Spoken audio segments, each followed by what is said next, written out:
জন্মদিবস পালন করলে শিরক হয়, মৃত্যু দিবস পালন করলে শিরক হয়, 26শে মার্চ পালন করলে শিরক হয়, 16 ডিসেম্বর পালন করলে শিরক হয়, 21শে ফেব্রুয়ারি পালন করলে শিরক হয়, কোন দিবস পালন করলে শিরক হয়, পহেলা বৈশাখ পালন করলে শিরক হয়। ওরে বাঙালি অজ্ঞ জাতি, পহেলা বৈশাখে তোকে ইলিশ মাছ কিনে গাছের নিচে যেতে হবে? আল্লাহ বিদ্যাও দেয়নি তোকে, বুদ্ধিও দেয়নি।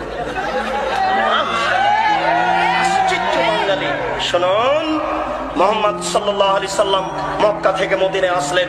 মুহাম্মদ সাল্লাল্লাহু আলাইহি সাল্লাম মক্কা থেকে মদিনায় আসলেন, দেখলেন মদিনার লোকেরা 2 দিন খেলাধুলা করে, দেখলেন মদিনার লোকেরা 2 দিন খেলাধুলা করে, দেখলেন মদিনার লোকেরা 2 দিন খেলাধুলা করে। তিনি বলেন, এই শোনো, তোমাদের এই 2 দিন বাতিল, তোমাদের এই 2 দিন বাতিল, তোমাদের এই 2 দিন বাতিল। আমি মুহাম্মদ সাল্লাল্লাহু আলাইহি সাল্লাম 2 দিন দিচ্ছি, আমি মুহাম্মদ সাল্লাল্লাহু আলাইহি সাল্লাম 2 দিন দিচ্ছি। আনন্দ ফুর্তির একদিন হলো ঈদুল আজহা, আনন্দ ফুর্তির একদিন হলো ঈদুল ফিতর। মনে থাকবে না? আনন্দ ফুর্তির একদিন হলো ঈদুল আজহা আর একদিন হলো ঈদুল ফিতর। খাওয়া বেশি খান, দৌড়াদৌড়ি করেন, ফুর্তি করেন, তাসবিহ তাহলিল করেন, হালাল যত কাজ আছে সবকিছু করেন, আজকে করেন আনন্দ ফুর্তির।